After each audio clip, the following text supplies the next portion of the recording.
The night Seo Yeon died was the same night she realized everyone she loved had been lying to her. At least that was what the world believed. The headlines appeared before sunrise. Business heiress dead in yacht explosion. Photos flooded social media. Television stations interrupted programming. Reporters stood near the burning wreckage. The daughter of one of South Korea's most powerful families had supposedly vanished beneath the dark waters off Busan. No body was ever recovered, but nobody questioned it, because everyone had seen the explosion. Everyone except Seo Yeon, because Seo Yeon was still alive. Barely. Cold seawater filled her lungs as she drifted through the darkness. Her body broken, her mind fading, and the final thing she remembered before losing consciousness was a voice. A voice she trusted. A voice she loved. A voice whispering 4 devastating words. She knows too much. And everything went black. 3 months earlier, Seo Yeon's life had looked perfect. At 30 years old, she was the future CEO of Hye Jin Holdings, a billion-dollar empire built by her grandfather. She was intelligent, elegant, respected, and envied. But wealth creates a dangerous illusion. It convinces people that everyone around them is genuine. Seo Yeon believed that illusion, especially when it came to 2 people.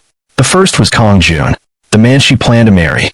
The second was her best friend, Hye Jin, a woman who had been by her side for over 15 years. The 3 were inseparable. At least that was what Seo Yeon believed. What she didn't know was that one of them had already begun destroying her life. Slowly, carefully, patiently. It started with small things. An investment deal collapsing unexpectedly. Confidential company information leaking to competitors. Business partners withdrawing at the last minute. Nothing catastrophic, just enough to create cracks. Each time something went wrong, Hye Jin was always there, comforting her, supporting her, offering advice, being the perfect friend. And that was exactly why nobody suspected her, including Seo Yeon. Then the anonymous messages began. The first arrived late one evening. No name, no number, no explanation. Just a single sentence. Trust is the most dangerous weapon. Seo Yeon dismissed it. Probably a prank. But then another arrived. And another. Each message stranger than the last. Each message feeling less like a threat and more like a warning. Someone was trying to tell her something. She just didn't know what. One rainy evening, everything changed. Seo Yeon received an anonymous video. The footage was shaky. Poor quality. Recorded from a distance. At first, she almost deleted it. Then she froze. Because the people inside the video were Hye Jin and Hye Jin, together, laughing, holding hands, kissing. The world seemed to stop. Her fiancé, her best friend, the 2 people she trusted most, secretly betraying her. For almost 2 years, the betrayal shattered her. But the pain was only beginning, because when she confronted them, neither denied it. Hye Jin looked ashamed. Hye Jin looked concerned, almost sympathetic, as though she were comforting a child.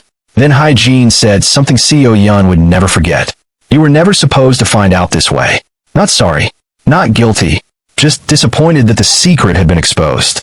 That night Seo Yeon left, humiliated, heartbroken, and completely unaware that she had just stepped into a trap. Over the following weeks, everything collapsed. Evidence emerged showing company funds had been misused. Investors lost confidence. Board members turned against her. Media outlets began portraying her as reckless and incompetent. Everywhere she turned, another door closed. Another ally disappeared. Another accusation surfaced. She couldn't understand how everything was happening so quickly. What she didn't know was that someone was carefully controlling every piece of the board. And that someone was Hye Jin. 4 years Hye Jin had lived in Seo Yeon's shadow, watching her receive opportunities, admiration, power, love.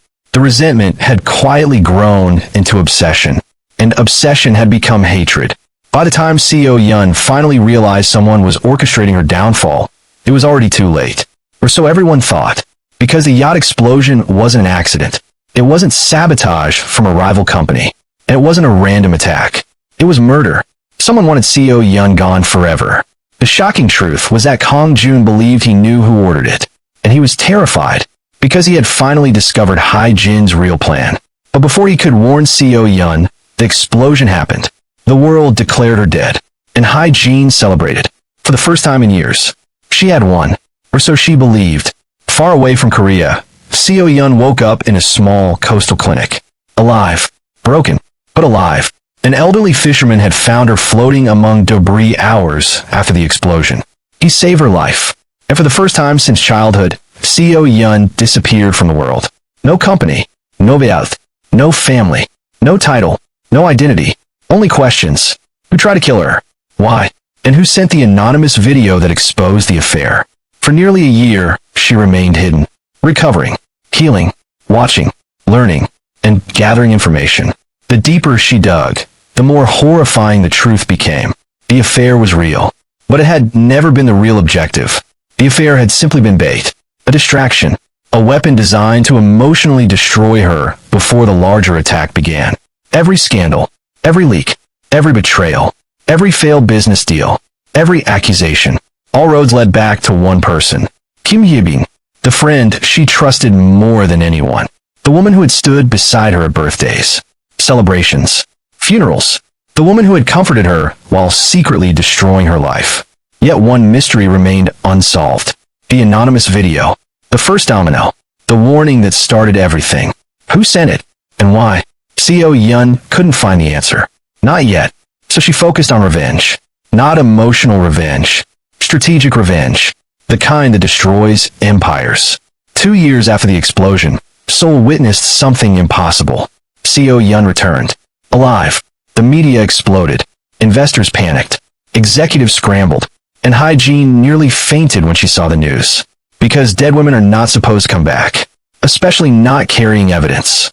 Over the next several months, Seo Yeon carefully dismantled everything Hye Jin had built. Secret bank accounts were exposed. Bribery records surfaced. Witnesses came forward. Board members switched sides. The empire Hye Jin stole began collapsing piece by piece. For the first time in years, fear appeared in Hye Jin's eyes. Then came the final confrontation. Face to face. No lawyers. No reporters. No audience. Just the two women. One who had lost everything, and one who thought she had won. Hye Jin finally confessed. The jealousy. The manipulation. The affair. The financial crimes. The yacht explosion. Everything. But then she smiled. A strange smile. The smile of someone who believed she still held one final secret. You still don't know who sent the video. Seo Yeon stared at her. Because she was right.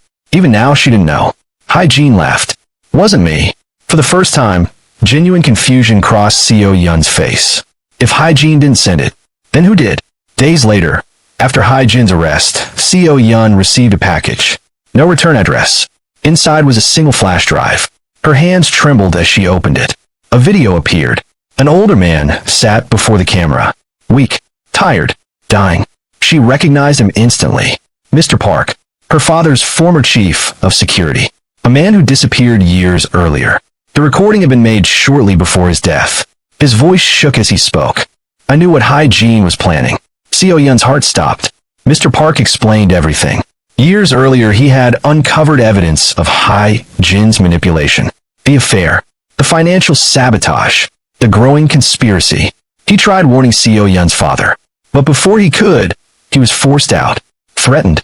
Silenced. For years, he watched from a distance. Unable to intervene. Until he learned Hye Jin planned to move against Seo Yeon directly. By then it was too dangerous. Too late. He couldn't contact her openly. So he did the only thing he could. He hired a private investigator. Recorded evidence. And anonymously sent the video exposing the affair. Not to destroy Seo Yeon. To save her. Because he believed once she discovered the betrayal, she would leave Kongjun. And if she left him, she might avoid the trap being prepared around her. His voice cracked as the recording ended. I failed to stop what happened. But maybe this truth can help you live with it. The screen went black. Seo Yeon sat frozen. Tears streamed down her face. The anonymous video. The mystery that haunted her for years. The question she could never answer. Had never come from an enemy. It came from the last person secretly trying to protect her. A man who sacrificed everything to warn her. And suddenly the entire story looked different. The betrayal. The revenge. The survival. The redemption. None of it would have happened without that anonymous message. Without that hidden act of courage.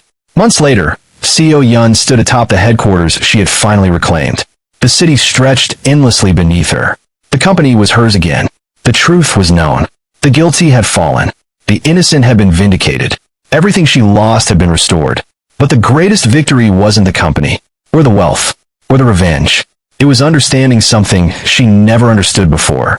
Sometimes the people closest to you are the ones capable of hurting you the most. And sometimes the person who saved your life is someone you never even knew was fighting for you. The world believes Seo Yeon died on that yacht. In a way, she did. Because the woman who returned was stronger, wiser, and impossible to destroy. And for the first time in years, she was finally free.